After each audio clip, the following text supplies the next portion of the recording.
Are you alright? I'm fine.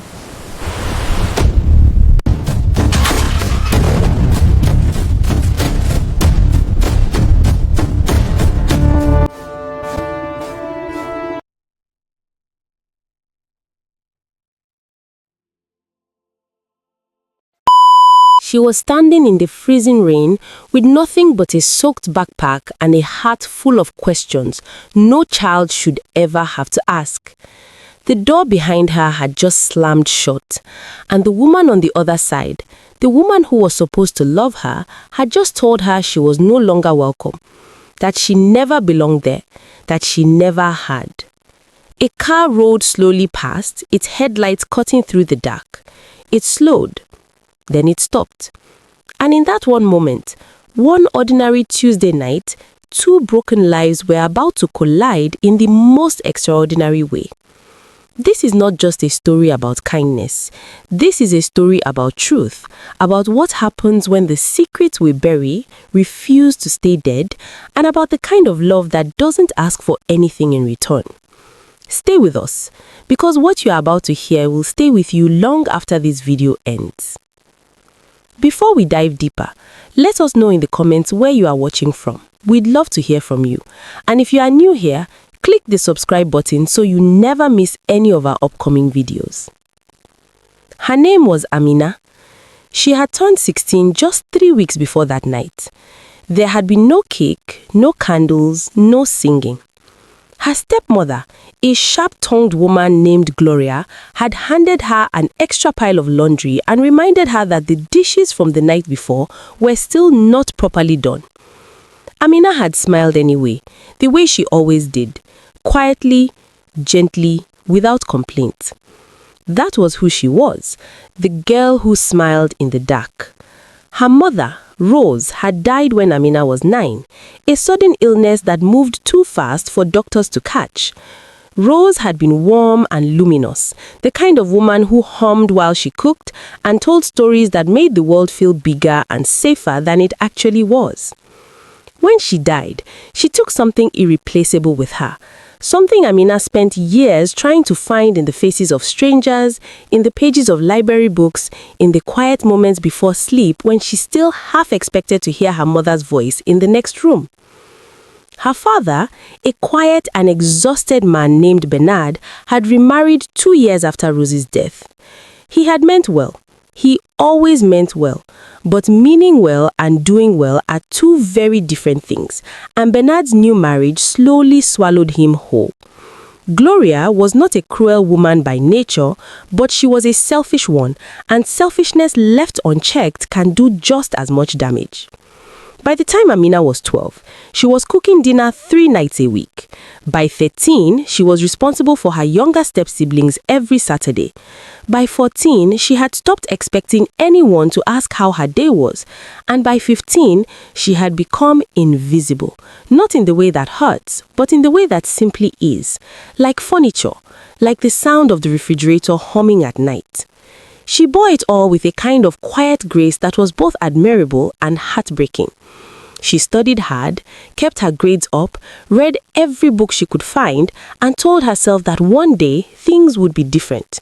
One day she would have a life that was actually hers. She did not know that night was already coming. The argument that ended everything started over something small. It always does. Gloria accused Amina of taking money from her purse, $40 that Gloria claimed she had left on the kitchen counter. Amina had not taken it. She said so, calmly and clearly, looking Gloria directly in the eyes the way her mother had always taught her to do when she was telling the truth. Gloria did not believe her. What followed was 20 minutes of raised voices and accusations, during which Bernard sat at the kitchen table and said nothing, not one word in her daughter's defense. The step-siblings watched from the hallway. The walls of the house seemed to press inward. "You've always been a problem," Gloria said, at last, her voice dropping to something colder and quieter than a shout. "I didn't take anything," Amina said again. "Get out." The words landed like a physical blow. "I'm sorry?" She said I said get out of my house, pack what you need and go. I will not be called a liar in my own home. Amina stood there for a long moment. She looked at her father. He looked at his hands. She understood then, completely and finally, that he was not going to stand up, that he never had been going to stand up, that this was simply who he was. She went upstairs. She packed a backpack. She took her school ID, her library card, the small photograph of her mother she kept under her pillow, and a change of clothes. She came back downstairs, walked past the kitchen where Gloria was already on the phone talking to someone as though nothing had happened, and she opened the front door and walked out into the night. It had started raining 10 minutes earlier. She walked for a while without direction because direction requires a destination, and she did not have one. She walked until her shoes were soaked through and her backpack was heavy and she could not think of a single place to go. Then she sat down on the edge of a low wall outside a closed pharmacy and hugged her knees to her chest and looked at the rain falling in the puddles at her feet. She was not crying. She was too stunned to cry. She was simply sitting with the fact of her situation, the way you sit with news that is too large to fully absorb all at once. She did not know that a car was already slowing behind her. His name was Daniel Cole. He was 51 years old and he was, by any conventional measure, enormously successful. He had built a logistics company from a 2-room office to a national operation. He owned a large house in the quieter part of the city, drove the kind of car that other drivers noticed, and wore a kind of watch that said everything without saying a word. He was also profoundly, deliberately alone. Not lonely, that is a different thing. Lonely is wanting company and not having it. Daniel had company whenever he wanted it. Business partners, colleagues, the occasional dinner invitation he accepted out of obligation. What he was alone in the deeper sense, closed off, sealed, operating behind a wall of routine and professional achievement that kept the world at a comfortable and manageable distance. He had not always been this way. There had been a time, 18 years ago now, when Daniel Cole had been a different man entirely. He had been married. He had been happy in the uncomplicated way that people are happy when they do not yet understand how fragile happiness is. He and his wife, Miriam, had had a daughter, a little girl named Lily, who had Rose's same brightness, all light and laughter and irrepressible energy. Then came the accident. A car. A rainy night not unlike this one. Miriam was killed instantly.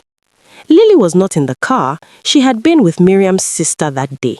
But in the chaos and devastation of the weeks that followed, things fell apart in ways that Daniel, shattered and barely functional with grief, had not been able to prevent.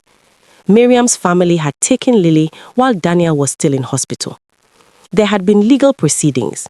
There had been accusations that Daniel was unstable, that he was not fit to care for a child in his current state. There had been a custody decision that Daniel had not had the emotional resources to fight. And then, Lily was gone. He had tried in the years that followed to find her, but Miriam's family had moved, changed names, closed every door, and eventually, after enough closed doors, a person learns to stop knocking. He kept a photograph of Lily on the desk in his study, the last one taken of her before everything fell apart. She was 2 years old in the picture, sitting in a patch of sunlight, laughing at something just outside the frame. He did not look at it often, but he never moved it. That night, driving home late from a meeting that had run 3 hours over schedule, Daniel Cole came around a corner and saw a girl sitting on a wall in the rain, hugging her knees, staring at the ground. He drove past. Then he stopped. He sat there for a moment, engine running, rain on the roof of the car, asking himself what exactly he thought he was doing. He was not the kind of man who stopped. He was not the kind of man who got involved. He was the kind of man who drove home and ate dinner alone and went to sleep and got up and did it all again. But some quiet, persistent instinct that he could not name would not let him drive away. He put the car in reverse. He lowered the window. The girl looked up. She was young, very young, and she was soaked, and her eyes, even in the dark, had a quality that he could not immediately identify. Not fear, not anger, something calmer than either, something that looked almost like acceptance. "Are you all right?" he asked. It was such an insufficient question for such an insufficient situation, and they both knew it. "I'm fine," she said, the way people say it when they are emphatically not fine, but have not yet decided whether the person asking is worth the truth. "It's raining," he said. "I noticed." He almost smiled. "Is there somewhere I can take you?" She looked at him for a long moment. He could see her doing the calculation that every young woman does when a stranger in a car offers help at night, weighing risk against need, instinct against desperation. "I don't have anywhere to go," she said at last. It was a simple statement of fact, delivered without drama or self-pity. Daniel looked straight ahead through the windshield for a moment. The rain was getting heavier. "My name is Daniel Cole. I have a large house not far from here. There is a guest room. You can stay until you figure out what your next step is. That is the extent of what I am offering." She studied him. "Why?" she asked. He considered the question seriously, the way it was deserved to be considered. "I don't know," he said honestly, "but I couldn't keep driving." Another long pause, then she stood up, picked up her backpack, and got in the car. The house was enormous. Amina stood in the entrance hall and looked at the high ceilings, the dark wood floors, the paintings on the walls, and felt like she had stepped into a different universe entirely. Everything was clean, ordered, still. It smelled of wood polish and something faintly like old books. Daniel showed her the guest room, simply furnished but warm, with a proper bed and an ensuite bathroom. He left a towel on the chair outside the door. He told her there was food in the kitchen and she should help herself. He said they could talk in the morning about what she needed. Then he went to his own room and closed the door, and the house was quiet. Amina sat on the edge of the guest bed and looked around the room. She expected to feel afraid. She expected the adrenaline of the evening to collapse into tears now that she was finally safe. But what she felt instead was something stranger, a deep, inexplicable sense of recognition. As though she had been here before in some version of herself that she couldn't quite access. She shook her head and told herself she was simply exhausted. She showered, changed into the dry clothes from her backpack, and lay down on the bed. She was asleep within minutes. In the morning, they sat across from each other at the kitchen table with mugs of tea, and Daniel asked her, carefully and without pressure, what had happened. She told him, not everything, not yet, but the essential shape of it. The stepmother, the accusation, the door closing, her father's silence. He listened without interrupting, which she appreciated. Most adults, in her experience, listened for the first 30 seconds and then start offering solutions. Daniel just listened until she was done. "Do you have anyone? Family? Friends? Anyone you can call?" "My mother died when I was 9. I don't know my mother's family. She never talked about them." Something shifted in Daniel's expression, something quick and hard to read. "What was your mother's name?" he asked. His voice was very careful. "Rose," Amina said. "Rose Amara." The mug in Daniel's hand became very still. "And your father, Bernard, he is not your biological father?" Amina frowned. "He is. At least that's what I was told. Why?" Daniel set down his mug. He stood up and walked to the window and stood there with his back to her for a long moment, looking out at the garden. "Daniel," she said, "what is it?" He turned around. His face had changed. Not frightened exactly, but altered, as though something that had been locked away for a very long time was now pressing hard against a door from the other side. "I need to ask you something," he said, "and I need you to hear it without dismissing it." She nodded slowly. "How old are you?" 16. He closed his eyes briefly. When he opened them, they were bright in a way she hadn't seen before. "Amina," he said, "would you be willing to tell me, Do you know if you are adopted? The question landed in the room like a stone dropped into still water, sending ripples out in all directions. She stared at him. No, she said finally. I wasn't adopted. Why are you asking me this? Please, he said. I need you to be very sure. I'm sure, she said. But even as she said it, something moved at the back of her mind. Something she had never let herself examine too closely. The way her father sometimes looked at her and then looked away. The way Gloria had once, in a particularly ugly moment, said something that Amina had buried so deeply she had almost forgotten it. Almost. What Gloria had said 3 years ago, in a voice dripping with contempt, was, "You're not even really his." If you're still watching up to now, type "I'm still here" in the comment section. This story is just getting started. Amina went looking that afternoon. Daniel had a library at the back of the house, a real library, floor-to-ceiling shelves, a reading chair by the window, and while she was exploring it, she found herself drawn to a door she hadn't noticed before. It was set slightly into the wall, almost hidden by a tall bookshelf that had been partially pulled forward. She should not have opened it. She opened it. Inside was a small room that felt less like a study and more like a memorial. There were photographs on a corkboard, dozens of them. A woman with a warm, open face, a young couple happy, caught mid-laugh at some outdoor event. And then, children's drawings pinned carefully, crayon sons, stick figure families, the name Lily written in unsteady capital letters at the bottom of each one. And on the desk, a single photograph of a little girl, sitting in a patch of sunlight, laughing. Amina stood and looked at that photograph for a very long time. Her heart was doing something strange and rhythmic and insistent, because the little girl in the photograph had her eyes, her exact eyes, the same shape, the same depth, the same quality of light in them. She heard Daniel's footstep in the doorway. She turned around. He was standing there, and he had seen her find it, and he was not angry. He was terrified, not of her, for what this moment might mean. Her name was Lily, he said quietly. She was my daughter. She disappeared from my life when she was 2 years old. I have been looking for her in one way or another for 18 years. Amina looked at him. Her hands were trembling slightly, and she did not know why.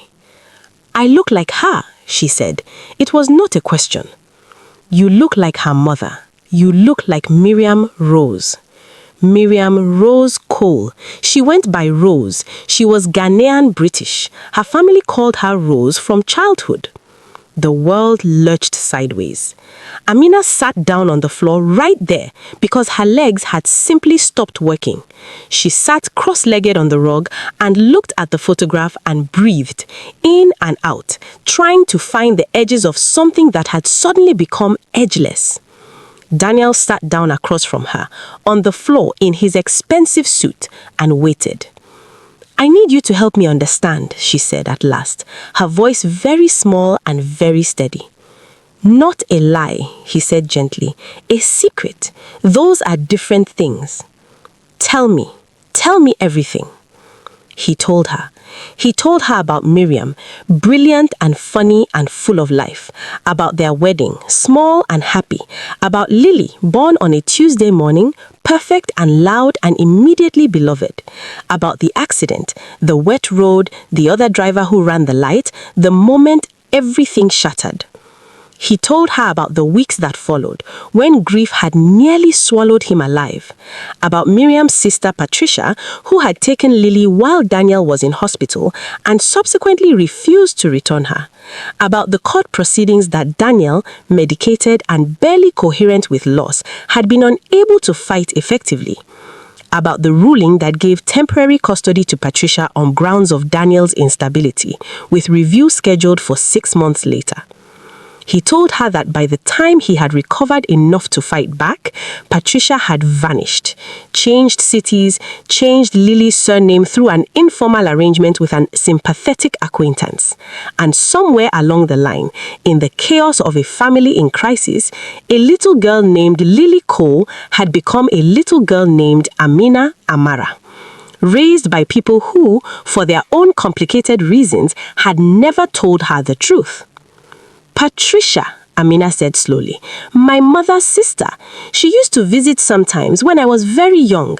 I haven't seen her in years. I always wondered why she stopped coming. She would have stopped coming once she realized you were settled, once she felt you were safe from me. Amina looked at him steadily. Were you, she asked, were you someone to be kept safe from? He did not look away. In those months after the accident, I was not well. I was not a danger to you. I want you to understand that clearly. But I was not a functioning person. And I understand, I think, why Patricia was afraid. I also know fear, even well-intentioned, can do extraordinary damage. A pause. I should have fought harder, he quietly said. I will never regret that I didn't. Amina was quiet for a long time. She looked at the photograph of the little girl. She looked at the drawings with their crayon sons. Is there a way to know for certain? Asked Amina. A DNA test, Daniel said. It takes a few days, but yes, we would know for certain. She looked at him. Okay, she said. The days that followed were unlike anything either of them had experienced. They moved around each other carefully, like two people learning the weight and shape of something entirely new. Daniel cooked, badly but with great effort, and Amina laughed at his attempts and showed him how to do it properly, and they ate together at the kitchen table and talked about ordinary things, books, music, what she wanted to study, where she had been hoping to go to university. They did not talk about what they might be to each other. Not until they knew. But they were learning each other anyway, in the way that people do when they are genuinely curious about who another person is. Daniel asked questions and listened to the answers. Amina challenged him when she disagreed with something, which startled him at first. He was not accustomed to being challenged and then delighted him. She was so precisely herself, so clear-eyed and grounded and real. One evening, she found him sitting in the study, not looking at the photograph, but simply sitting near it, the way you sit near something that matters. Were you happy? She asked from the doorway. Before the accident, were you actually happy? He thought about it genuinely. Yes, I was. We were. A pause. I haven't been since. She came and sat in the chair across from him. I think my mother, Rose, I think she must have been a good person, she said slowly. Even with everything. She was warm when she was alive. I remember her that way. I just don't know if she knew what she was part of. She may not have, Daniel said carefully. Patricia was the one who made the decisions. Rose may only have known you as a child who needed a home. I want to believe that, Amina said. So do I, he said. They sat together in the quiet of the study for a while, and it was the most natural silence either of them had known in years. On the 5th day, the results came back. Daniel received the email early in the morning before Amina was awake. He sat at the kitchen table and read it. Then he read it again. Then he set his phone face down on the table and sat very still for almost 10 minutes. When Amina came downstairs and saw his face, she stopped in the doorway. Is it? She started. It's confirmed. His voice was not entirely steady. You are Lily. You are my daughter. The word landed between them, daughter, and filled every corner of the room. Amina did not say anything for a long moment. She walked to the table and sat down across from him, and she looked at the face of this man, this stranger who was not a stranger, and felt something enormous shifting inside her, like tectonic plates rearranging themselves into something that for the first time actually fit. "Okay," she said again, the same word she had used before, but this time it meant something completely different. Daniel's eyes were wet. He made no attempt to hide it. "I know this is a lot for you," he said. "I know you don't know me. I know this doesn't fix anything that happened. I'm not asking you to—" "Daniel," she said. He stopped. "I know this is a lot for you too. You've been looking for 18 years. He looked at her, and for a moment he could not speak at all. "I'm here," she said simply. "I'm right here." What followed was not a fairy tale. Fairy tales resolve themselves quickly and cleanly, and real life does not work that way. What followed was weeks of careful, honest, sometimes difficult conversation about what had been lost, about what might still be built, about how two people who were connected by blood and separated by circumstance might learn to become family in the actual living sense of the word. There was a lawyer. There were legal matters to untangle, particularly around Gloria's accusations of theft, which the lawyer dealt with decisively and without drama once the full picture became clear. Gloria had emerged, known for years that Amina was not Bernard's biological daughter. She had found out through a document she had discovered in Bernard's papers shortly after the marriage. She had said nothing because the knowledge had given her a kind of power. And when she had accused Amina of stealing that $40, she knew on some level that she was setting something irreversible in motion. Bernard, confronted with all of this, did not deny it. He said he had thought it was better for Amina not to know. He said he was trying to protect her. He said a great many things that were true in the small, insufficient way that true things can be when they arrive too late. Amina listened to all of it. She did not shout. She did not fall apart. She asked her questions clearly, listened to the answers, and told Bernard that she needed time. Not forever, but time. He accepted this with the tired grace of a man who has run out of alternatives. She stayed with Daniel. Not because of the house, though the house was warm, and it was hers, and that still felt slightly unreal. Not because of the money, which would eventually untangle the practical knots of her situation. She stayed because she looked into this man's face and saw something she recognized. Not a stranger, not a savior, a father. They were still learning each other, still awkward in the spaces between conversation, still occasionally uncertain about what to do with their hands when emotions got too large. But there were also moments of unexpected ease. Daniel teaching her to play chess badly and losing every game. Amina discovering that they had read all the same books and had completely opposite opinions about most of them. Saturday mornings in the kitchen, both of them attempting recipes too ambitious for either of their skill levels, filling the house with noise and laughter and the smell of something burnt. Laughter. Actual, unguarded, unself-conscious laughter. For both of them, that was the miracle. One afternoon, she was in the garden, Daniel's neglected, overgrown, somewhat chaotic garden, trying to identify what might be salvageable when Daniel came out with 2 mugs of tea and sat on the bench near the wall. "I used to want a garden," he said. "When Miriam was alive, she used to say we'd grow things. We never got around to it." Amina looked at the tangled flower beds, the weeds pushing through the gravel, the old rose bush that had survived years of neglect and was somehow, improbably, still producing blooms. "We could," she said. He looked at her. "Start now," she said. "It's not too late to start." He was quiet for a moment. Then he said, "No, I suppose it isn't." Because not every loss is the end. Some losses are the way the universe clears space for something it couldn't fit before. Some closed doors are not endings, they are simply the wrong doors. And sometimes, after years of walking down corridors that go nowhere, a person turns a corner and finds the thing they stopped letting themselves look for. Amina had lost her mother twice, once to death and once to the truth.